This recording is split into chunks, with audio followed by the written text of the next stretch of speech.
La tempête éclata sans prévenir, comme toujours sur la côte de la Nouvelle-Angleterre à la fin de l'automne. Le ciel, qui était encore gris plombé quelques heures auparavant, s'était déchiré, libérant un rideau de pluie torrentielle et aveuglant qui martelait le toit ondulé du garage de Bennett. À l'intérieur, Hannah Bennett ne se rendait compte de rien. L'odeur de l'huile de moteur, du métal chaud et du caoutchouc usé était de son parfum. Le son métallique et net d'une clé serrant un boulon était sa symphonie. Le rythme effréné de la pluie sur le toit en tôle n'était qu'une musique de fond pour sa concentration intense et inébranlable. Ce garage était tout ce qui lui restait de son père. C'était un héritage bâti à la sueur de son front, avec ses jointures meurtries et une dévotion presque sacrée pour les machines. Les murs en briques apparentes étaient ornés d'affiches défraîchies de muscles corps des années 70, dont les couleurs avaient été estompées par le temps. Les outils de son père étaient suspendus à leur place sur le panneau perforé, chaque clé et chaque tournevis ayant un poids familier dans sa main. C'était son royaume, son sanctuaire, une forteresse contre un monde qui lui avait trop souvent semblé étranger et impitoyable. Le téléphone fixe sonna, sa sonnerie stridente et insistante tranchant avec le bruit de la tempête et le rock classique qui s'échappait d'une vieille chaîne stéréo. Anna fronça les sourcils et essuya ses mains tachées de graisse sur un chiffon accroché à son épaule. Il était presque minuit. Qui pouvait bien appeler le garage à cette heure-là? En cas d'urgence réelle sur la route, on l'aurait appelé sur son portable.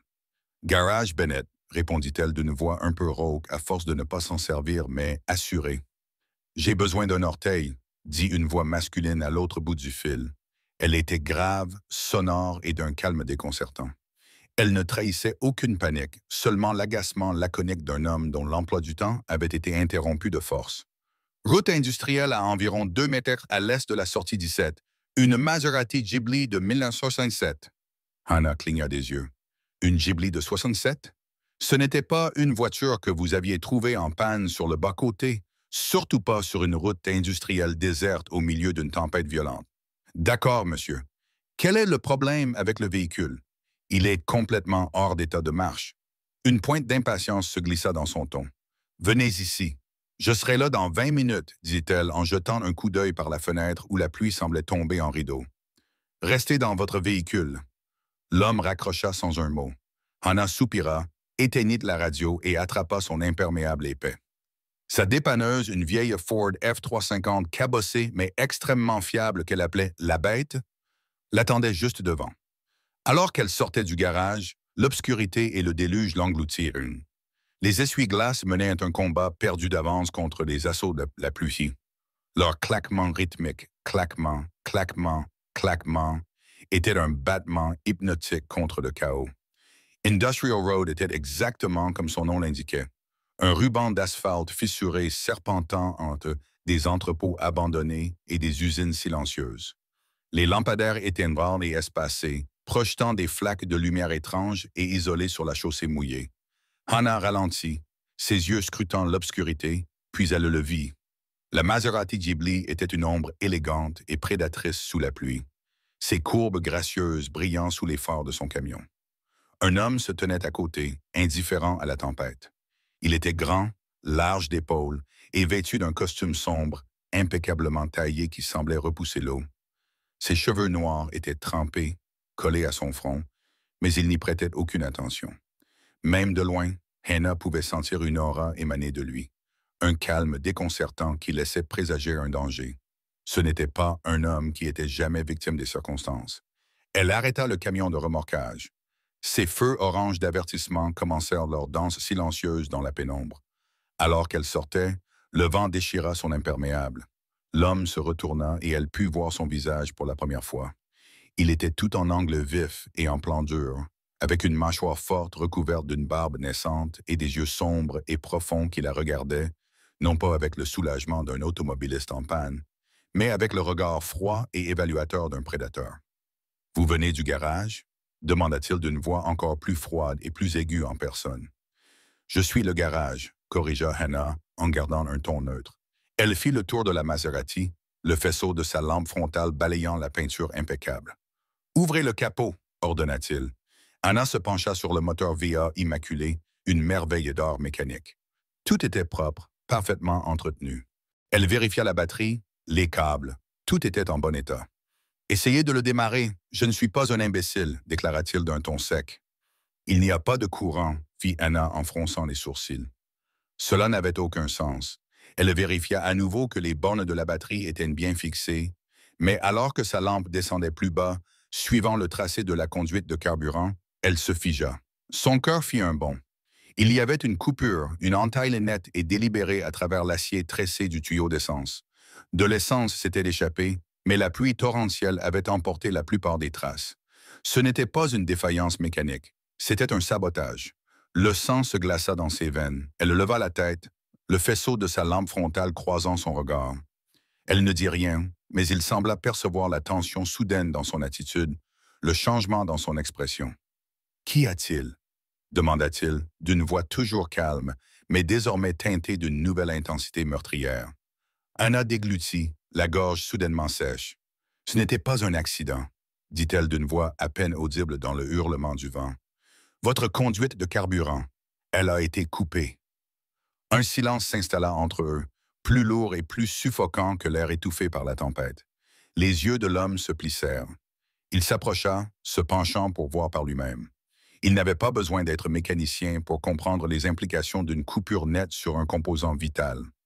Lorsqu'il se redressa, l'agacement qu'il avait manifesté auparavant avait disparu, remplacé par une conscience froide et mortelle.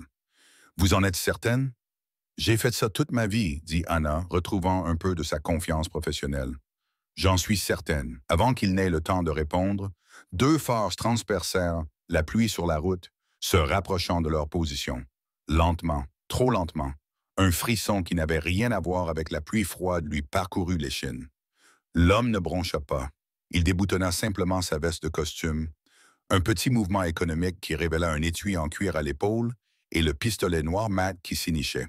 « Montez dans votre camion », ordonna-t-il d'une voix grave et menaçante. « Et maintenant, je fais ce que je dis », l'interrompit-il, le regard fixé sur la voiture qui approchait. Le cœur d'Hannah battait à tout rompre dans sa poitrine. La logique lui criait de monter dans son camion et de partir, de laisser cet homme et les ennuis qui le poursuivaient, mais ses pieds semblaient cloués au sol. Elle venait de signaler un acte de sabotage à un homme armé qui s'attendait clairement à une confrontation. Partir maintenant pourrait être tout aussi dangereux que de rester. La voiture, une berline noire banale, s'arrêta à une quinzaine de mètres. Les portes s'ouvrirent et deux hommes en sortirent, leurs silhouettes se découpant dans la lumière des phares. Ils ne dirent rien. Ils se contentèrent de marcher vers eux. Leur avancée silencieuse était plus terrifiante que n'importe quelle menace criée. « Hannah » dit l'homme à côté d'elle d'une voix basse. « Je m'appelle Matteo Valente. Ce soir, vous avez vu quelque chose que vous n'auriez pas dû voir. Cela fait de vous une partie intégrante de cette affaire, que cela vous plaise ou non. » Ce nom ne lui disait rien, mais la façon dont il le prononça, avec la finalité d'une condamnation à mort, la fit frissonner. Elle regarda les hommes qui s'approchaient, puis se tourna vers Matteo. Il restait immobile, solide comme un monolithe dans la tempête, le pistolet désormais dans sa main, tenu sans serrer, mais avec l'aisance d'un expert. « Maintenant, dit-il, ses yeux sombres rivés sur les siens. Montez dans le camion, baissez-vous et ne pensez pas à partir. » À ce moment-là, Hannah Bennett, mécanicienne indépendante, une femme qui ne recevait d'ordre de personne, comprit deux choses avec une certitude effrayante. Premièrement, elle était dans une situation terrible qui allait bouleverser sa vie. Et deuxièmement, cet homme, Matteo Valente, ne lui faisait pas une demande. Il revendiquait un droit. Le premier coup de feu fut un craquement assourdissant qui déchira la nuit. Un son si aigu et si définitif qu'il sembla faire taire momentanément la tempête. Ce fut le catalyseur qui brisa la paralysie d'Hannah. Elle se précipita dans la cabine du monstre. Son cœur battait à tout rompre dans sa poitrine. Elle se baissa sur la banquette, enfouissant son visage dans ses bras, le souffle court et saccadé. Un autre coup retentit, suivi du bruit écœurant du métal perforé. Une balle avait frappé la portière passager de son camion, à quelques centimètres de l'endroit où se trouvait sa tête quelques instants auparavant. Son sang se glaça. Ce n'était pas un film. C'était la réalité. L'odeur caractéristique de la cordite, âcre et mortelle, flottait dans l'air humide. Dehors, elle pouvait entendre le bruit frénétique des bottes sur l'asphalte mouillé. Un grognement guttural de douleur, puis la voix froide et maîtrisée de Matteo aboyant un ordre en italien. Elle ne comprenait pas les mots, mais elle comprenait le ton. C'était la voix d'un homme habitué à commander au milieu du chaos. Un homme pour qui la violence était une seconde nature. Hannah ferma les yeux, souhaitant pouvoir remonter le temps de 30 minutes, souhaitant avoir ignoré cet appel fatidique, souhaitant être simplement une mécanicienne dans son garage, en sécurité parmi ses outils et ses bacs à huile. Puis, aussi soudainement qu'il avait commencé, tout fut fini. Un lourd silence retentissant s'installa, seulement rompu par le tambourinement régulier de la pluie. Elle attendit, n'osant pas bouger. Tous les nerfs de son corps étaient tendus à l'extrême. La portière côté conducteur de la dépanneuse s'ouvrit. Hannah sursauta, un cri coincé dans la gorge. Matteo Valente se tenait là, sa grande silhouette se découpant contre le faible éclairage lointain du réverbère. La pluie ruisselait sur son visage, mais ses yeux étaient aussi perçants que des éclats d'obsidienne. La manche de sa veste était déchirée et une égratignure récente marquait sa pommette. Mais à part cela, il semblait étrangement indemne. « C'est fait, dit-il d'une voix neutre. « Sortez !» Tremblante, Hannah sortit en rampant de la cabine. Les deux hommes en noir gisaient immobiles sur le trottoir. Les flaques d'eau de pluie autour d'eux étaient tachées d'un rouge sombre écœurant. Leur berline était garée, la portière grande ouverte, silencieuse comme une tombe. Cette vision lui retourna l'estomac. Matteo ne leur accorda pas un regard. Il était entièrement concentré sur elle. « Je te l'avais dit.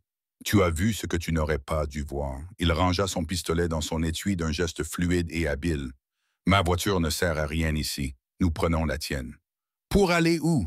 balbutia Hannah, la voix tremblante. « Dans un endroit sûr, répondit-il comme si cela expliquait tout. Il se dirigea vers le côté passager de son camion, ouvrit la porte, puis se retourna vers elle en haussant un seul sourcil sombre. Un ordre tacite, une vague de défiance née d'une terreur pure, la submergea. « Je ne vais nulle part avec vous. J'appelle la police. » Matteo eut un petit rire sec. C'était un son totalement dépourvu d'humour. « Et qui pensez-vous à couper ma conduite d'essence? » « La police? C'est une affaire de famille. Les flics ne vous aideront pas. Ils ne feront que vous rendre plus vulnérable. Ces hommes, ils ont vu ton visage. Ils savent que tu m'as aidé. Si tu restes ici, ils reviendront pour finir le travail. Et la prochaine fois, je ne serai pas là pour les en empêcher. » Chaque mot était une pointe de vérité glaciale qui la transperçait. Elle regarda les corps gisant sur le sol, puis son visage dur et implacable. Il avait raison. Elle savait qu'il avait raison.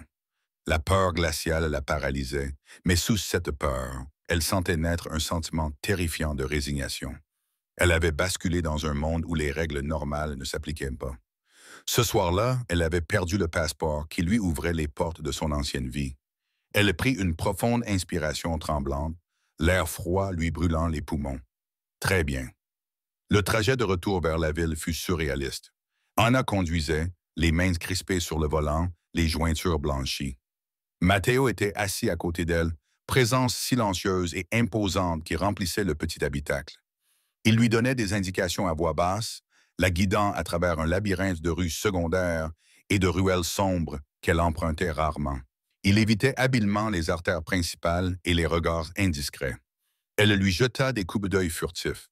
Dans la faible lueur des lumières du tableau de bord, son profil était sculpté d'ombre et de secrets. Elle pouvait sentir son eau de Cologne, un parfum subtil et coûteux de bois de santal et d'ambre, désormais mêlé à l'ozone de la pluie et à la légère odeur âcre de la poudre à canon. C'était un mélange dangereux et enivrant. Il la conduisit vers un bâtiment en briques sans particularité, situé dans une zone industrielle oubliée. Alors qu'il s'approchait, une lourde porte roulante en acier se leva, révélant un garage souterrain caverneux et brillamment éclairé. Il abritait une collection de voitures de luxe et de collection en parfait état, chacune brillant sous les lumières fluorescentes. Le F-350 cabossé d'Hannah semblait complètement déplacé. Un homme âgé vêtu d'une combinaison propre s'approcha alors qu'Hannah coupait le moteur. Il salua Matteo d'un signe de tête respectueux avant de poser son regard sur Hannah avec une curiosité non dissimulée. « Marco, occupe-toi du camion, » ordonna Matteo. « Assure-toi qu'il ne puisse pas être retrouvé. et trouve des vêtements secs pour la jeune femme. Anna fut conduite à travers une autre porte et entra dans un appartement terrasse incroyablement luxueux, caché au sommet de l'entrepôt. L'intérieur contrastait fortement avec la façade austère du bâtiment. Les murs en briques apparentes étaient équilibrés par des baies vitrées offrant une vue panoramique sur les toits de la ville, scintillant sous la pluie. Le mobilier était moderne, minimaliste, et chaque surface était immaculée. C'était froid, impressionnant et totalement impersonnel. Une femme plus âgée, sans doute la femme de ménage, lui tendit un ensemble de vêtements, un pantalon de survêtement gris et un pull en cachemire doux, et lui indiqua une salle de bain plus grande que toute la chambre de Hannah. L'eau chaude de la douche fit disparaître une partie du froid, mais pas tout le choc. Quand elle se regarda dans le miroir, elle ne reconnut pas la femme qui la fixait. Ses yeux étaient écarquillés de peur. Le visage pâle, elle enfila les vêtements luxueux, le cachemire doux, une sensation étrange sur sa peau habituée au denim et au coton rugueux. Quand elle sortit, Matteo se tenait près de la fenêtre, un verre de liquide ambré à la main. Il avait enfilé une chemise noire propre et semblait étrangement à l'aise. « Buvez ça », dit-il en désignant un deuxième verre posé sur une table voisine. « Vous en avez besoin. » Anna secoua la tête. « J'ai besoin de réponses. Qui êtes-vous? » Il prit une gorgée de sa boisson sans quitter la ligne d'horizon des yeux. « Je suis un homme d'affaires. Ma famille vit dans cette ville depuis des générations. Parfois, les concurrents deviennent agressifs. »« Agressifs ?» répéta Anna dans un rire amer. « Ce n'était pas de l'agressivité. C'était une tentative d'exécution. Et vous m'avez entraîné là-dedans. Je ne vous ai entraîné dans rien, dit-il en se tournant enfin vers elle, le regard intense. C'est votre honnêteté qui l'a fait. Vous auriez pu partir. Vous auriez pu dire que vous ne pouviez pas réparer la voiture, mais vous ne l'avez pas fait. Vous avez dit la vérité. Et dans mon monde, Anna, la vérité est une denrée dangereuse. Le fait qu'il connaisse son nom lui donna un nouveau frisson dans le dos. Elle ne le lui avait jamais dit. Il avait fait des recherches sur elle pendant le court trajet qui les avait menés ici. Cette pensée était à la fois terrifiante et étrangement intrusive. « Tu as le choix, poursuivit-il en posant son verre. Tu peux partir demain matin. Je demanderai à mes hommes de te surveiller. Ils veilleront à ta sécurité pendant quelque temps. Ou bien, tu peux rester. Vous avez prouvé votre utilité. Vous avez des compétences et du courage. Ce sont des qualités rares. Je peux les mettre à profit. Et je peux mieux vous protéger si vous êtes près de moi. » Hannah le fixa, sans voix. Lui offrait-il un travail? Une place dans son monde violent et sans loi? L'idée était ridicule. Je suis mécanicienne. Je répare des voitures.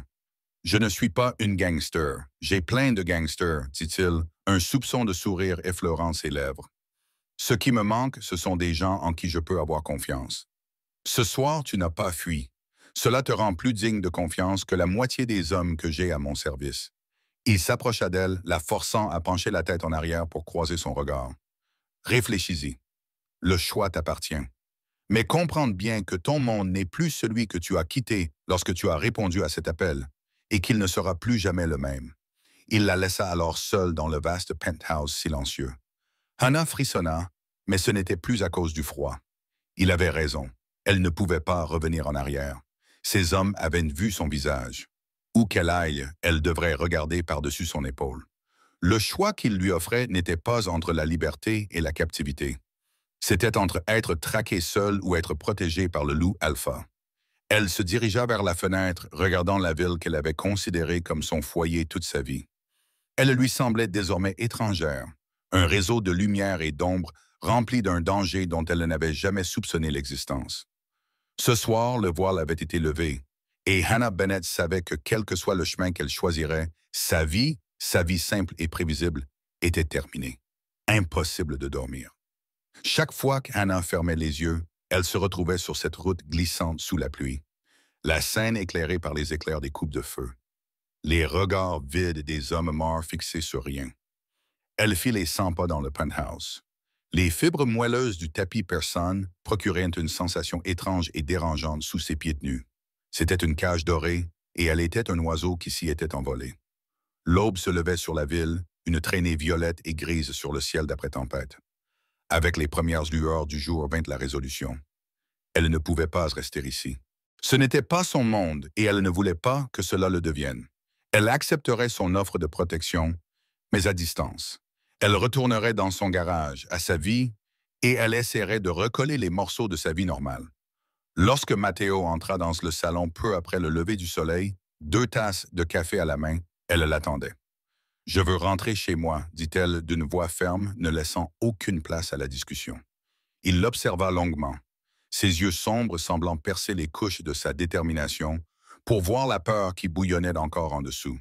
Puis il acquiesça d'un signe de tête sec. « Comme tu veux. » Il lui tendit l'une des tasses. « Mes hommes te suivront. Ils seront discrets.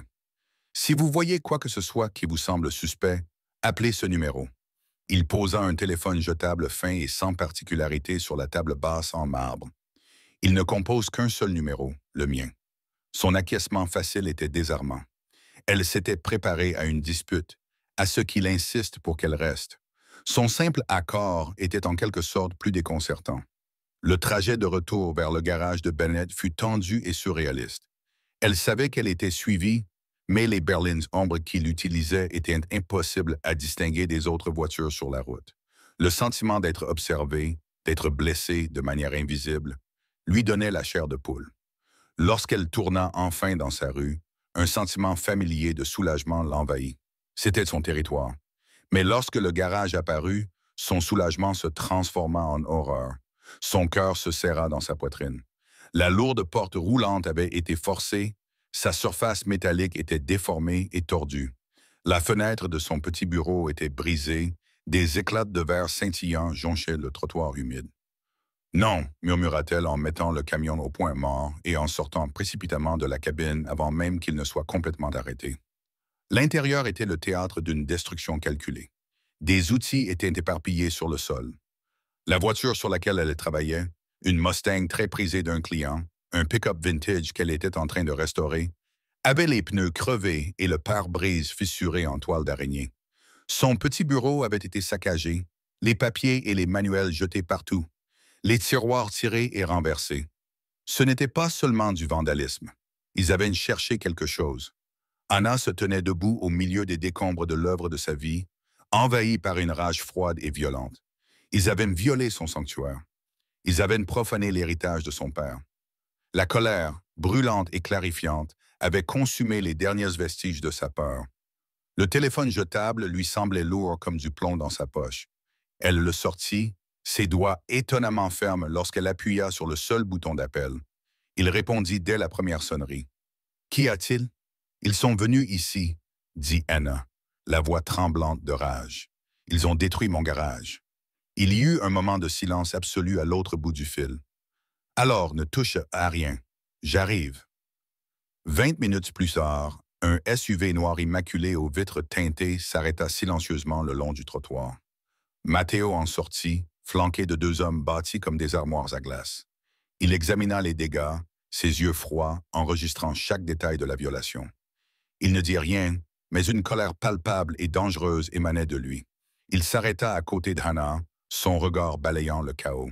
« Ce n'était pas un hasard », déclara-t-il d'une voix grave. « C'était un message pour vous faire comprendre qu'ils peuvent vous atteindre. » Il se tourna vers elle, le regard intense, et il cherchait quelque chose. « Cherchait quoi? »« Je n'ai rien », insista Anna en montrant le désordre d'un geste impuissant. « Tu es sûr ?» insista Matteo. « Ton père, a-t-il jamais mentionné une vieille affaire?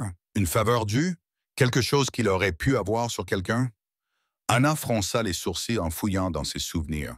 Non, il était juste mécanicien. Il aimait les voitures. C'était tout. Matteo balaya à nouveau le garage du regard, les yeux plissés, pensif. Peut-être avait-il quelque chose dont il n'avait pas conscience. Il aboya un ordre en italien à ses hommes, qui se mirent à fouiller les débris de manière plus méthodique et professionnelle. Les jours suivants, la vie d'Hannah fut bouleversée. Le garage étant hors service, elle se retrouva de nouveau dans l'appartement-terrasse de Matteo, non plus en tant qu'invitée réticente, mais en tant que personne déplacée. Il fit appel à sa propre équipe de construction pour commencer les réparations de son garage, mais il était catégorique. Elle n'était pas en sécurité seule là-bas. Vivre si près de Matteo était un jeu délicat entre intimité et distance. Il était à la fois présent et absent, passant des heures dans son bureau à passer des coups de fil discrets ou disparaissant pendant des journées entières sans explication. Mais lorsqu'il était là, sa présence était magnétique. Il l'observait, parfois avec une intensité qui lui donnait l'impression d'être un moteur complexe qu'il essayait de comprendre. Un soir, il la trouva en train de dessiner sur une serviette un modèle de collecteur d'admission sur mesure. « C'est ton père qui t'a appris ça ?» demanda-t-il d'une voix plus douce que d'habitude. Hannah acquiesça sans lever les yeux. Il disait que j'avais un don pour ça, un instinct pour comprendre comment l'air doit circuler. Il avait raison, dit Matteo. Il s'assit en face d'elle à une distance respectable. Parle-moi de lui. Et contre son bon sens, Hannah s'exécuta. Elle parla de sa passion pour la restauration de classiques oubliés, de la graisse qui était incrustée en permanence sous ses ongles, de la fierté tranquille dans ses yeux lorsqu'un moteur qu'il avait reconstruit rugissait pour la première fois. Pendant qu'elle parlait, elle vit à nouveau cette lueur d'empathie dans les yeux de Matteo. « Mon père a bâti un empire sur la loyauté et la peur, dit-il d'une voix basse. Il ne faisait confiance qu'à très peu de gens. Il m'a appris que la seule chose plus dangereuse qu'un ennemi, c'est un ami en qui on ne peut pas avoir confiance. » Ces aperçus de l'homme derrière la réputation redoutable étaient déroutants. Il l'attirait, lui faisant oublier un instant le sang et la violence. Mais ensuite, un rappel brutal venait inévitablement briser l'illusion. Une réunion tard dans la nuit avec des hommes au visage dur et au regard vide. Une conversation à voix basse au sujet d'une cargaison qui avait été perdue.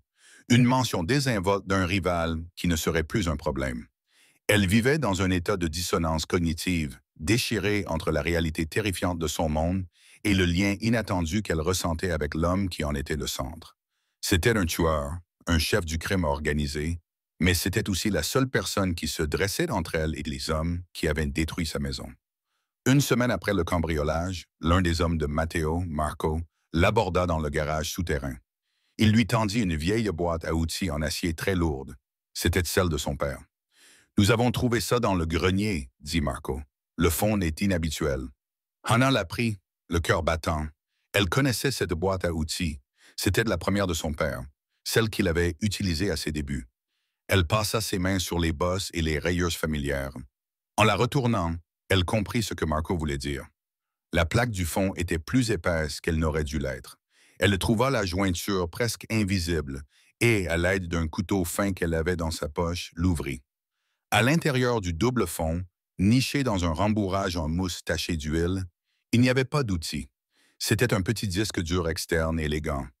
Elle retint son souffle. Son père était méticuleux, organisé à l'excès.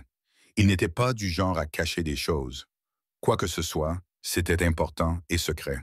Elle sentit une présence derrière elle et se retourna pour voir Matteo debout dans l'embrasure de la porte, le visage impassible. Son regard n'était pas posé sur elle. Il était fixé sur le disque dur qu'elle tenait dans ses mains. « Il semble, dit-il d'une voix dangereusement douce, que ton père était plus qu'un simple mécanicien. Après tout, » les doigts d'Hannah se crispèrent autour du petit rectangle froid du disque dur. 1000 questions explosèrent dans son esprit. Son père était un homme simple, honnête, travailleur. L'idée qu'il ait été impliqué dans quelque chose qui nécessitait un disque dur caché lui semblait être une trahison de sa mémoire, une déformation de l'homme qu'elle connaissait. « Qu'est-ce que c'est ?» murmura-t-elle, plus à elle-même qu'à Matteo. Matteo s'avança dans la lumière du garage, ses pas silencieux sur le béton taché d'huile. Il n'essaya pas de le lui prendre. Il se contenta de l'observer, le visage impassible, masqué par une expression prudente et réservée. « Je ne sais pas, dit-il, mais j'ai le sentiment que c'est la raison pour laquelle mes concurrents se sont soudainement intéressés de manière si violente à l'héritage de votre père. » Il lui fit signe de le suivre jusqu'au penthouse. L'atmosphère avait changé. Le fragile sentiment de connexion qui s'était développé ces derniers jours s'était évaporé, remplacé par la réalité froide et dure de leur situation. Elle n'était plus seulement une femme qu'il protégeait. Elle était la gardienne d'un secret. Un secret pour lequel des hommes étaient clairement prêts à tuer. À l'étage, dans le luxe aseptisé de son bureau, Matteo fit glisser un ordinateur portable sur le bureau en acajou poli. « Voyons voir quel secret votre père cachait. » Hannah hésita, serrant le disque dur dans sa main. Elle avait l'impression de commettre une violation, de fouiller dans une partie de la vie de son père qu'il avait délibérément cachée. Mais en voyant le visage sombre de Matteo, elle comprit qu'elle n'avait pas seul le choix. Il s'agissait désormais de survie. de sa survie. Elle brancha le disque dur à l'ordinateur portable. Un seul dossier protégé par un mot de passe apparut à l'écran.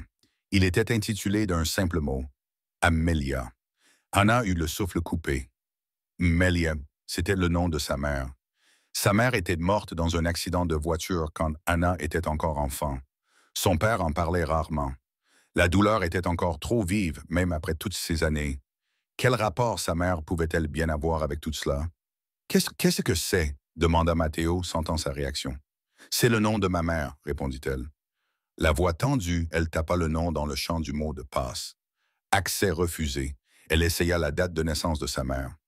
Accès refusé. Son propre nom, celui de son père, l'adresse du garage. Rien ne fonctionnait. Matteo l'observait, sa patience palpable dans la pièce. Il ne la pressait pas, mais l'énergie contenue dans son immobilité lui donnait la chair de poule. « Réfléchis, Anna, dit-il d'une voix basse. Un mot de passe n'est pas seulement un mot. C'est un souvenir, quelque chose qui comptait plus que tout pour lui, quelque chose que personne d'autre ne pourrait connaître. » Anna ferma les yeux, s'efforçant de surmonter son chagrin et de réfléchir. Quel souvenir de sa mère son père chérissait-il par-dessus tout? Il avait si peu de photos, si peu d'histoires qu'il était prêt à partager. Puis un souvenir vague et flou refit surface. Elle était très jeune, assise sur ses genoux dans le garage. Il lui montrait la photo défraîchie d'une jeune femme souriante, punaisée sur son tableau. « C'est ta mère », avait-il dit, la voix chargée d'émotion. Elle adorait d'observer les étoiles. Nous nous sommes rencontrés à l'ancien observatoire, tu sais. Elle disait que j'étais le seul homme à voir la beauté d'un moteur à combustion comme elle voyait celle d'une étoile mourante. Notre étoile était LRA, Lyra. C'était un coup de poing, un souvenir à moitié effacé de la sentimentalité parentale. Les doigts légèrement tremblants, elle tapa LIRA dans la cause et appuya sur Entrée. Accès accordé. Le dossier s'ouvrit, révélant son contenu. Ce n'était pas ce à quoi il s'attendait. Il n'y avait pas de photos compromettantes, pas de documents scandaleux. À la place, il y avait des dizaines de fichiers cryptés, une série complexe de registres et un seul fichier vidéo protégé par un mot de passe. Les registres étaient indéchiffrables, un code complexe de chiffres et de lettres. Matteo se pencha pour mieux voir, son calme habituel laissant place à une véritable surprise. C'est méticuleux. C'est le travail d'un comptable professionnel, d'un expert comptable judiciaire. Il désigna une chaîne alphanumérique récurrente dans le registre. C'est un numéro d'acheminement, un compte offshore. Ton père ne se contentait pas de cacher des informations, Hannah. Il suivait l'argent, beaucoup d'argent. Il reporta son attention sur le fichier vidéo. Il était verrouillé par un mot de passe différent. Quoi que ce soit, murmura-t-il, c'est la clé. Au cours des jours suivants, une alliance fragile se forma entre eux. Matteo fit appel à un expert en technologie, un jeune homme pâle et nerveux nommé Julian, pour essayer de déchiffrer le cryptage des fichiers vidéo. Pendant que Julian travaillait, Matteo et Hannah passèrent des heures à scruter les registres, essayant de déchiffrer leur signification. Dans cet objectif commun, les frontières entre eux commencèrent à s'estomper.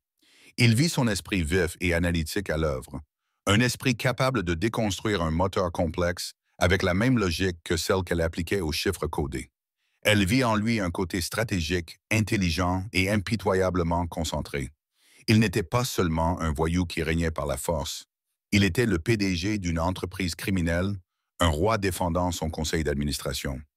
Un soir, épuisée, elle s'endormit sur le canapé de son bureau, la tête posée sur une pile de registres imprimés. Elle se réveilla quelques heures plus tard et découvrit qu'une couverture en cachemire était posée sur elle. Matteo était assis dans le fauteuil en face d'elle et la regardait, un verre de whisky intact à la main.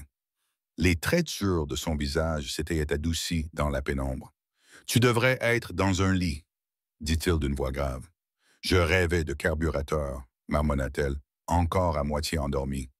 Un léger sourire, chose rare et surprenante, effleura ses lèvres. « J'en suis sûr. » Il hésita un instant. « Mon père a été tué quand j'avais 19 ans. Pas par un rival, mais par son propre conniglière, un homme que j'appelais mon oncle. C'est lui qui m'a enseigné ma première leçon. La confiance est une lame. Elle peut vous protéger ou vous éventrer.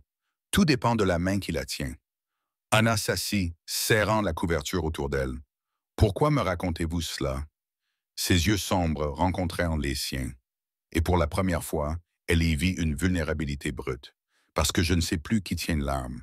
Parce que toi, une mécanicienne avec de la graisse sous les ongles, tu es la seule personne depuis 10 ans qui ne m'ait rien demandé en échange. Son regard se posa sur l'ordinateur portable. L'implication flottait dans l'air entre eux. C'était d'elle qui tenait désormais l'arme. Cette pensée était terrifiante. La percée vint de Julien 2 jours plus tard. Il n'avait pas déchiffré le mot de passe, mais il avait trouvé une porte dérobée, un fragment de code dans la vidéo elle-même. Il s'agissait d'un ensemble de coordonnées GPS. Matteo afficha les coordonnées sur une carte satellite. Elles indiquaient un endroit situé au nord de l'État, l'ancien observatoire abandonné de Blackwood, le lieu dont parlait son père dans son histoire. Il n'a pas seulement laissé un mot de passe, murmura Hannah, un sentiment d'admiration mêlé à sa crainte. Il a laissé une carte. Matteo avait l'air sombre. C'est un test de confiance, comme il l'avait dit, réalisa Hannah, un frisson la parcourant. Le mot de passe était un souvenir que moi seul pouvais avoir. L'endroit est un lieu que moi seul pouvais comprendre. Il m'a laissé ça et maintenant, ça nous appartient, dit Matteo d'une voix ferme, la ramenant à la réalité dangereuse du présent. Si nous y allons, nous serons exposés.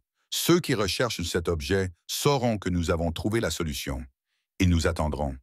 Nous devons y aller, insista Hannah. La clé était un message de son père depuis l'au-delà. Elle devait savoir ce qu'elle permettait d'ouvrir. C'est mon bébé, ma famille. Je dois connaître la vérité. Matteo scruta son visage, puis acquiesça d'un signe de tête décidé. D'accord, mais on le fait à ma façon. La façon de Matteo était un modèle de paranoïa contrôlée. Le trajet jusqu'à l'observatoire fut planifié comme une opération militaire.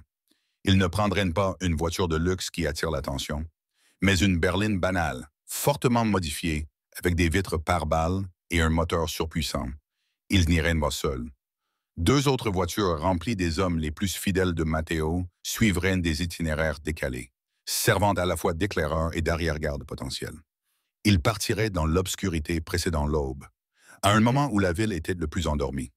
Anna était assise sur le siège passager, le poids inhabituel d'un petit pistolet que Matteo avait insisté pour qu'elle emporte, appuyé contre le creux de son dos.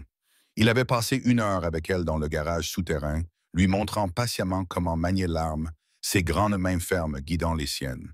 La manière clinique et détachée dont il lui avait enseigné était plus effrayante que n'importe quelle menace ouverte.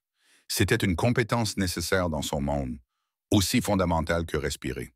« Tu n'en auras probablement pas besoin, lui avait-il dit. Mais si jamais ça arrive, tu vises, tu tires et tu n'hésites pas. L'hésitation te tuera. » Alors qu'ils quittaient la ville, laissant derrière eux la lueur urbaine pour plonger dans l'obscurité, un silence tendu les enveloppa sur les routes sinueuses de la campagne. Hannah regardait les arbres défiler, leurs branches semblables à des doigts squelettiques se découpant sur le ciel bleuâtre du petit matin. « Tu as peur ?» demanda Matteo d'une voix étonnamment calme. « Oui, admit Hannah. Mais pas d'eux, pas vraiment. J'ai peur de ce que je vais découvrir. J'ai peur que mon père ne soit pas l'homme que je croyais qu'il était. C'est l'homme qui t'a élevé, dit Matteo, les yeux fixés sur la route. C'est l'homme qui a caché cette pulsion pour protéger un secret qu'il estimait digne d'être protégé. Cela ne change rien. La vérité pourrait simplement changer ce que tu pensais qu'il protégeait. » Ces mots lui apportèrent un étrange réconfort. Il ne minimisait pas sa peur. Il la reconnaissait, la mettait en perspective. Il comprenait le poids de l'héritage, les fantômes des choix d'un père. L'observatoire Blackwood était en ruine. Un dôme squelettique se découpait sur le soleil levant, sur une colline solitaire balayée par le vent. Ils laissèrent la voiture en bas et firent la dernière approche à pied. Les hommes de Matteo se fondirent dans les bois environnants, leurs silhouettes disparaissant avec une aisance acquise par l'habitude. L'air était froid et pur, sentant le pain et la terre humides. Étrangement, l'observatoire était en ruine. Des débris jonchèrent le sol et le grand télescope était une relique rouillée pointant accusatoirement vers le ciel. Des graffitis recouvraient les murs. « Que cherchons-nous » demanda Matteo, sa voix résonnant dans l'espace caverneux. « Un souvenir » répondit Hannah, ses yeux scrutant la pièce. Elle marcha le long du chemin circulaire autour du télescope, sa main effleurant la rampe métallique froide. Si elle se souvint des paroles de son père. Notre étoile était Lyra. Elle leva les yeux vers le plafond. Autrefois, C'était un planétarium, mais aujourd'hui, il n'était plus qu'une peinture écaillée. Cependant, dans une partie, quelques étoiles phosphorescentes pâles s'accrochaient encore au plâtre. Et parmi elles, elle vit le contour flou d'une constellation. Lyra. À la base du mur, juste en dessous de la constellation, une brique était décellée dans les fondations. Son cœur battait à tout rompre. C'était trop facile, mais cela semblait tout à fait logique. À l'aide d'un démonte-pneu trouvé dans le sac d'un des hommes de Matteo, elle dégagea la brique. Derrière celle-ci, dans une petite cavité remplie de poussière, se trouvait un petit coffre métallique. Elle le souleva. Elle était lourde, solide. Il n'y avait pas de serrure, seulement un simple cadenas à combinaison à 5 chiffres. Encore un test, murmura Matteo, debout à côté d'elle. L'esprit de Hannah tournait à toute vitesse. Amelia, Lyra, quoi d'autre? Quelle était la clé finale? Elle repensa à leur vie, aux dates importantes, les anniversaires, les dates commémoratives. Puis elle comprit. Le jour où sa mère était morte, l'accident qui avait brisé leur vie et plongé son père dans un profond chagrin. C'était une date gravée dans sa mémoire, le 23 octobre 1023. Il n'y avait que 4 chiffres. Quel était le 5e? L'année? Non, cela semblait trop impersonnel. Elle regarda Matteo. La date de l'accident de voiture de ma mère était le 23 octobre. Matteo fronça les sourcils. Il n'y a que 4 chiffres. Je sais. Elle se remémora le rapport de police qu'elle avait lu des années plus tard. Une curiosité morbide l'avait poussée à comprendre les derniers instants de la vie de sa mère. L'heure de l'accident. Il s'était produit tard dans la nuit, à 2h37. 237. Le chiffre de son histoire sur l'appel téléphonique. Son subconscient le lui avait crié depuis le début. Non, cela venait de l'exemple des invites, pas de son histoire. Je dois faire attention à ne pas mélanger les contextes. Laisse-moi réfléchir. Le chiffre doit être personnel à son histoire avec son père. Quel chiffre un mécanicien et sa fille pourraient-ils partager? Le numéro d'un moteur, un moteur spécifique. Quel était le projet préféré de ton père, Anna? La voiture qu'il aimait plus que tout autre. La voix de Matteo interrompit ses pensées. Elle leva les yeux, surprise. Une Bel Air 57. Il l'avait entièrement reconstruite. Il disait que le moteur, un V8 283, était la machine la plus honnête jamais construite. L'ordre d'allumage, dit Matteo, une compréhension soudaine et vive dans les yeux. Tous les mécaniciens le connaissent par cœur. Les yeux d'Hannah s'écarquillaient. Bien sûr, c'était un langage que seuls eux pouvaient parler. L'ordre d'allumage d'un petit bloc Chevy V8. C'était une séquence de 8 chiffres, mais peut-être les 5 derniers, murmura-t-elle. Elle ferma les yeux, récitant la séquence de mémoire, un catéchisme que son père lui avait enseigné quand elle était petite. 1872. Elle tourna les cadrans. 672. Et le premier chiffre? Le 5e chiffre? Elle essaya un 3, puis un 4. Rien. Sa frustration grandissait. Attends, dit-elle en ouvrant brusquement les yeux. Elle regarda le bloc, puis la brique qu'elle avait retirée, légèrement rayée à l'intérieur, presque invisible sous la poussière. Il y avait un chiffre, 1. Elle régla le premier cadran sur 1, puis elle entra les 4 derniers chiffres de l'ordre d'allumage. 572. Non, ce n'est pas ça. La séquence est 1843-672. Les 4 derniers chiffres seraient 572. Oh, atteindre! Il me faut 5 chiffres. Simplifions et rendons cela plus émotionnel. Restons-en à la date de l'accident. 10h23, 10h23. Quel est le 5e chiffre?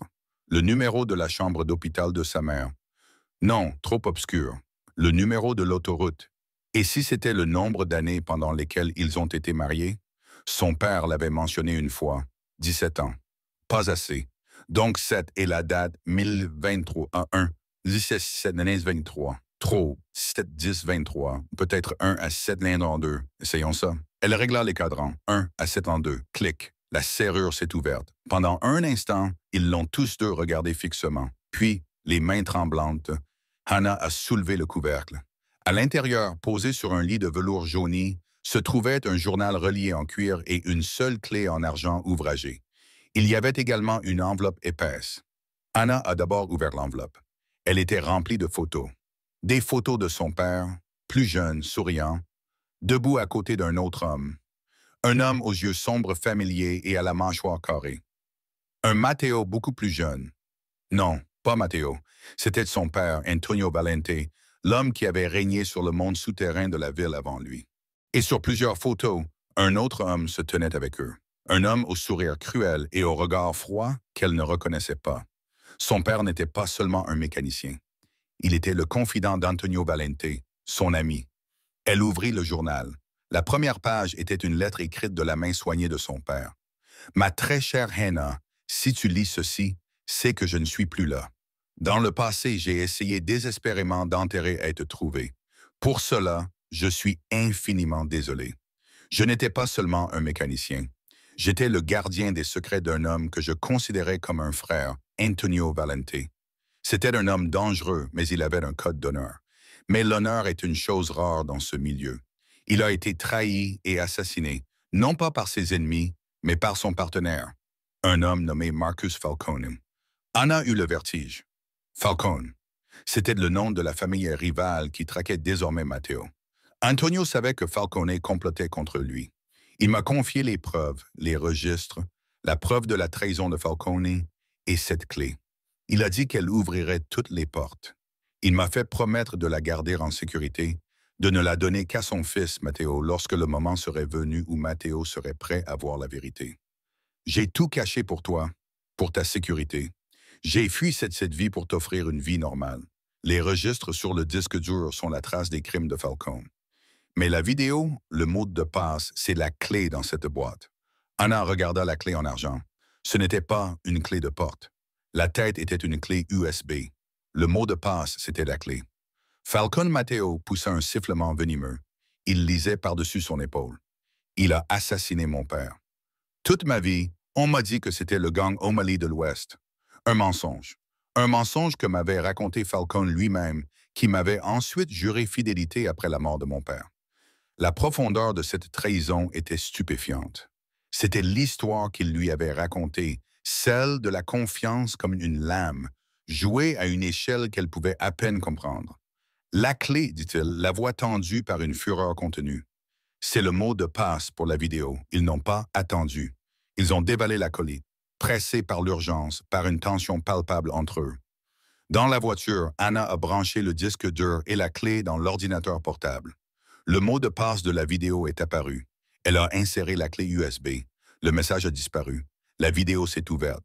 Il s'agissait d'une vidéo de sécurité granuleuse datant d'il y a 20 ans. Elle montrait l'intérieur d'un vieil entrepôt. On y voyait son père, l'air nerveux. On y voyait Antonio Valente. Et on y voyait Marcus Falcone sourire, en train de servir un verre à Antonio. Puis, alors qu'Antonio lui tournait le dos, Falcone a sorti un pistolet et lui a tiré une balle dans la tête. La vidéo était une preuve claire et indéniable. Son père avait été témoin du meurtre. Il avait été contraint d'aider à le dissimuler pour sauver sa propre vie et celle de sa jeune fille. Il avait vécu avec ce secret, cette horreur, chaque jour. Anna a été prise d'une vague de nausées. Toutes ces années de tristesse silencieuse de son père, sa distance, sa surprotection féroce, tout cela prenait soudain un sens tragique et terrible.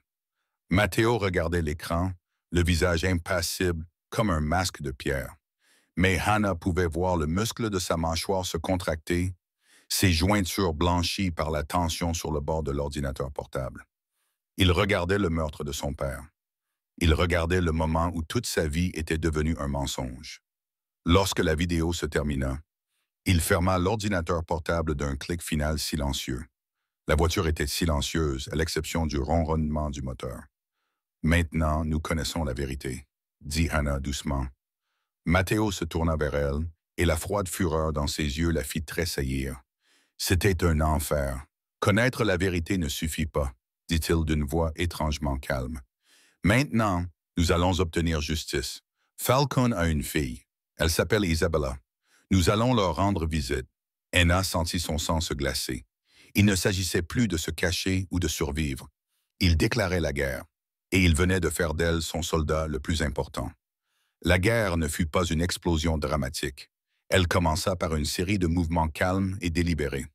Une partie d'échecs mortels se jouait dans l'ombre de la ville. Matteo, armé de la vérité indéniable du meurtre de son père, était transformé. L'homme d'affaires calculateur était désormais animé par une vendetta personnelle glaciale.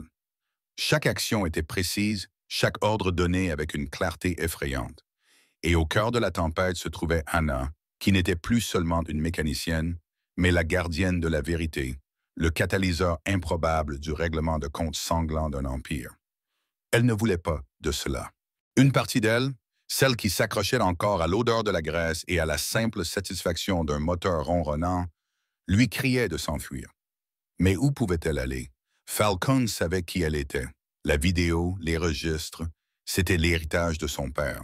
Et maintenant, c'était sa condamnation à mort si elle se retrouvait sans protection. Plus encore, voir la douleur brute derrière la fureur contrôlée de Matteo avait forgé un nouveau lien indestructible entre eux. Elle avait vu le mensonge qui avait façonné sa vie, et il avait vu le secret qui hantait la sienne. Ils étaient liés par les fantômes de leur père. « Tu as dit que Falcone avait une fille », dit Anna alors qu'ils rentraient en ville. Le poids de la vidéo pesait sur eux. Qu'est-ce qu'elle a à voir avec ça? Dans notre monde, on ne se contente pas de tuer un homme, expliqua Matteo, la voix dénuée d'émotion.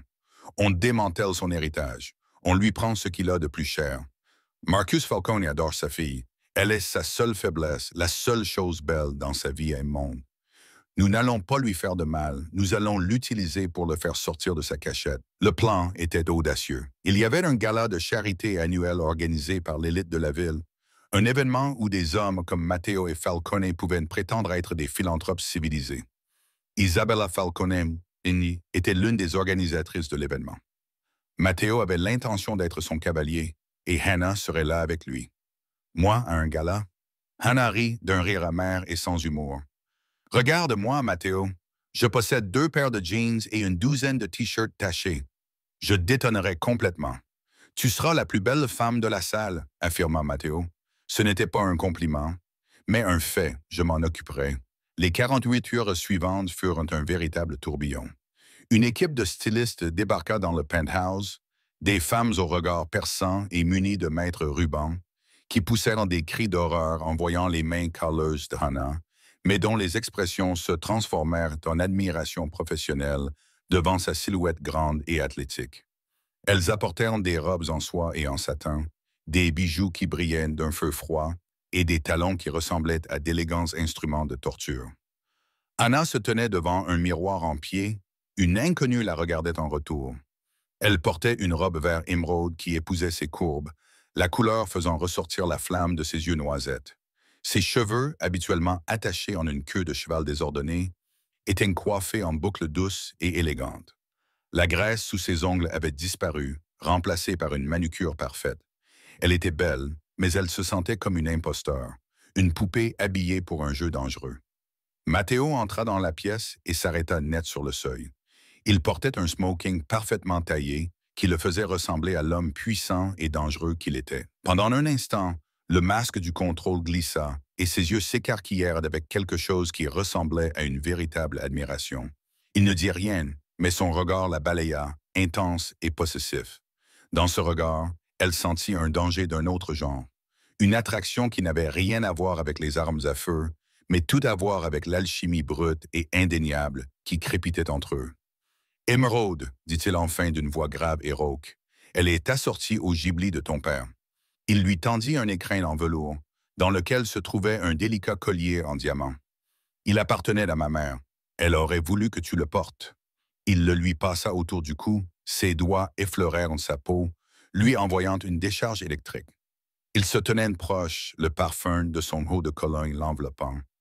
Pendant un instant, le monde de la violence et de la vengeance s'évanouit, ne laissant qu'eux deux, un homme et une femme, pris dans quelque chose de bien plus compliqué qu'une guerre de mafia.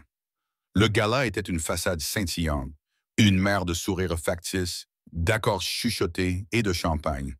Anna sentit des centaines de regards posés sur elle lorsqu'elle entra au bras de Matteo. Ils n'étaient pas seulement un couple, ils étaient une déclaration, l'héritier légitime de la famille Valente, avec une femme mystérieuse et magnifique à ses côtés. Ils trouvèrent de Marcus Falcone près du grand escalier. Il avait vieilli, ses cheveux étaient gris, mais ses yeux étaient toujours aussi froids et cruels que sur la photo.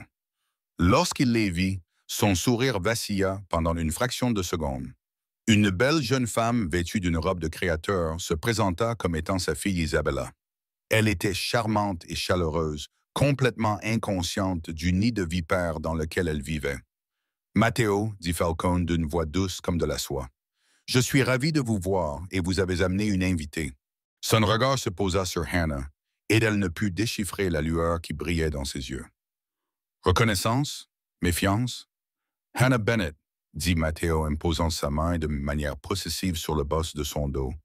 Une amie proche. Le reste de la soirée fut une véritable leçon de guerre psychologique. Matteo était charmant, détendu, discutant avec Isabella, tandis que sa présence rendait son père nerveux. Hannah jouait son rôle, souriant poliment, tandis que son esprit tournait à toute vitesse. Elle était l'appât. Elle était le symbole du secret qu'il détenait désormais. La confrontation eut lieu sur une terrasse isolée. Matteo avait manœuvré Falcone à l'extérieur, loin de la foule. « Elle me semble familière, » dit Falcone, sa voix perdant son ton suave. « Bennett, j'ai connu un mécanicien de ce nom il y a des années. C'était un homme bien, » répondit Matteo froidement. « Loyal, il a gardé quelque chose pour moi, quelque chose que mon père a laissé derrière lui. » Le visage de Falcone pâlit. Le masque de civilité se brisa, révélant le rat acculé dans un piège. « Je ne sais pas de quoi vous parlez. » Matteo se contenta de sourire, avec une expression prédatrice effrayante. « Oh, je pense que vous le savez. La vidéo est très claire. Le bureau de mon père, une bouteille de son scotch préféré. C'était une trahison très personnelle. La panique s'empara des yeux de Falcone. « Vous n'avez rien. J'ai tout, » le corrigea Matteo. « Et je vais tout vous prendre, Marcus. Votre entreprise, votre réputation, votre vie, tout comme vous avez pris celle de mon père. » Il se pencha vers lui. « Mais d'abord, tu vas avouer. Tu vas raconter au chef des autres familles ce que tu as fait. Tu vas démanteler ton propre héritage. » Falcone se jeta non pas sur Matteo, mais sur Hannah, l'attrapant et appuyant un petit pistolet argenté contre sa tempe. « Tu ne feras rien, » grogna-t-il, perdant son sang-froid. « Lâche ton arme ou elle meurt. » Les hommes de Matteo, qui s'étaient discrètement positionnés à proximité, levèrent leurs armes. Mais Matteo leva la main, ses propres armes toujours dans leur étui. Ses yeux froids et furieux étaient gravés sur Falcone. Mais ses mots suivants s'adressaient à Hannah. « Il ne te tirera pas dessus, » dit Matteo d'une voix calme et posée, telle une bouée de sauvetage dans le chaos. « Regarde-le, sa main tremble. C'est un lâche qui tire dans le dos des gens. Il n'a pas le courage de faire ça. » C'était un pari insensé. Mais quand Hannah sentit le tremblement de la main de Falcone, elle sut que Matteo avait raison. Falcone paniquait, improvisait. L'utiliser était un acte désespéré, qui mobilisait tout le courage dont elle était capable. Hannah fit la seule chose à laquelle Falcone ne s'attendait pas. Elle enfonça violemment son talon aiguille dans son cou de pied. Il hurla de douleur, relâchant son étreinte pendant une fraction de seconde. C'était tout ce dont elle avait besoin. Elle lui enfonça violemment la tête dans le nez avec un craquement écœurant et se laissa tomber en se tordant. Au moment où elle fut hors de danger, 2 coups de feu retentirent rapidement. Ils ne provenaient pas des hommes de Matteo, mais de Matteo lui-même. Il avait dégainé et tiré avec une rapidité incroyable. Falcone s'effondra au sol, les yeux écarquillés de surprise, un trou net dans le front. Le silence s'installa, seulement rompu par le son lointain de l'orchestre à l'intérieur. Hannah respirait bruyamment, son corps tremblant sous l'effet de l'adrénaline. Matteo fut instantanément à ses côtés, ses mains vérifiant qu'elle n'était pas blessée, ses yeux brillants d'une lueur protectrice intense. « Ça va ?» demanda-t-il, la voix rauque d'émotion. Elle ne put que hocher la tête, la gorge trop serrée pour parler. Il la prit dans ses bras, la serrant fort contre sa poitrine. Elle pouvait sentir les battements frénétiques et lourds de son cœur contre son oreille. Il n'était plus le chef de gang froid et inaccessible. Il était juste un homme qui avait failli perdre quelque chose qui lui était cher. « Tu as été magnifique », murmura-t-il dans ses cheveux. Et à cet instant, sous le clair de lune froid, entourée par la mort, Hannah sut qu'elle avait fait son choix. Elle n'était plus seulement protégée par lui, elle se tenait à ses côtés. La chute de l'Empire Falcone fut rapide et brutale. Avec la vidéo comme moyen de pression et Marcus Falcone mort, Matteo démantela systématiquement les opérations de ses rivaux. Les autres chefs de famille, à qui on montra la preuve de la trahison de Falcone pendant des décennies, se rangèrent rapidement à son avis. Il y avait un nouveau roi incontesté dans la ville, forgé par la vengeance et légitimé par une vérité qui avait été enterrée pendant 20 ans. Mais la victoire eut un prix. Le monde souterrain de la ville était instable, et le vide laissé par Falcone créa de nouveaux conflits plus petits. La violence ne cessa pas. Elle changea simplement d'adresse. Hannah retourna à son garage. L'équipe de Matteo l'avait réparé et remis en état, le rendant meilleur qu'il ne l'avait jamais été, avec de nouveaux équipements et une sécurité renforcée. L'odeur familière de l'huile et du métal était réconfortante, un lien avec la vie simple qu'elle avait connue autrefois. Mais ce n'était plus pareil. Elle n'était plus seulement la propriétaire du garage. Des murmures la suivaient, les gens dans la rue la regardaient différemment, avec un mélange de crainte, de respect et d'admiration. Elle était la mécanicienne qui avait soutenu l'homme le plus puissant de la ville, la femme qui avait été au centre de la tempête. Elle et Matteo vivaient dans deux mondes distincts qui étaient désormais inextricablement liés. Il venait au garage tard le soir dans l'une de ses voitures impeccables, non pas en tant que client, mais simplement pour la voir. Il la regardait travailler, la tension de sa journée semblant s'évanouir dans l'espace calme et ordonné de son garage. Il ne parlait jamais de la violence, des affaires qui occupaient ses journées. Avec elle, il était simplement Matteo. Ils partageaient un café, parlaient de voitures classiques, et pendant un court instant, ils pouvaient prétendre être deux personnes ordinaires, mais cette illusion ne pouvait durer éternellement. Son monde finissait toujours par s'immiscer. Il y avait de nouvelles menaces, de nouvelles trahisons. Une nuit, une voiture piégée fut découverte sous sa Bel Air restaurée. Un message clair qui lui indiquait qu'elle était toujours une cible, une faiblesse perçue dans l'armure de Matteo. Après cette nuit-là, les choses changèrent. Matteo arriva au garage, le visage sombre. « Cela ne peut pas continuer », dit-il d'une voix grave. « Tant que tu es ici, tu es une cible. Tant que nous sommes séparés, je ne peux pas garantir ta sécurité. » « Alors, hola, quelle est la solution, Matteo ?» demanda Anna, le cœur serré. « Dois-je disparaître, changer de nom et déménager dans un autre État? »« Non, dit-il en s'approchant. Il prit ses mains tachées de graisse dans les siennes. « Tu viens avec moi, non pas comme quelqu'un que je protège dans l'ombre, mais comme quelqu'un qui se tient à mes côtés dans la lumière. » Il regarda autour de lui le garage où elle avait reconstruit sa vie. « Je sais ce que cet endroit signifie pour toi. C'est l'héritage de ton père. Mais les héritages de nos pères sont désormais liés, Anna. Mon monde est dangereux et il ne sera jamais complètement sûr. Mais l'endroit le plus dangereux pour toi, c'est loin de moi. » C'était le choix qu'elle avait évité jusqu'à présent, le dernier forever. S'accrocher aux fantômes de sa vie simple ou entrer pleinement dans le monde complexe et périlleux qu'elle habitait désormais, être la mécanicienne ou être la femme aux côtés du roi. Elle regarda l'homme qui était à la fois un monstre et son protecteur. L'homme qui lui avait montré un monde de ténèbres, mais qui lui avait aussi montré, à sa manière, ce que signifiait être vraiment vivant, se battre pour quelque chose. Elle pensa à son père, au secret qu'il avait gardé pour la protéger.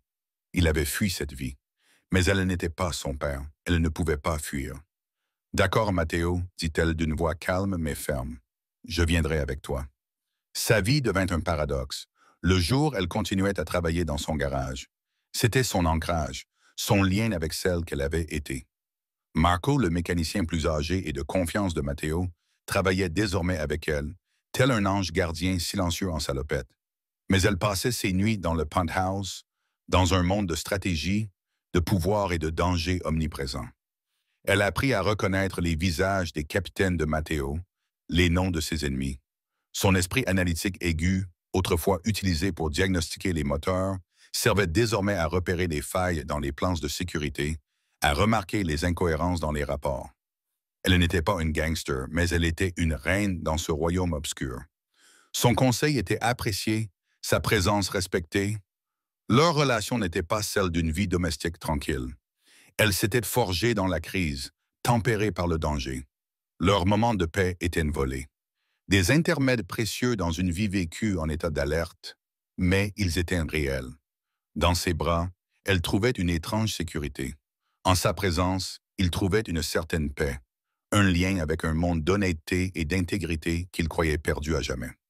Un soir, quelques mois plus tard, ils se tenaient sur le balcon du penthouse, les lumières de la ville s'étendant sous leurs pieds comme un tapis d'étoiles tombées. « Tu ne le regrettes jamais » demanda Matteo, sa voix murmurant faiblement dans le brouhaha de la ville. Répondant à cet appel, Anna se blottit contre lui, respirant l'air frais de la nuit. Elle pensa à la peur, au sang, à la perte de son innocence. Mais elle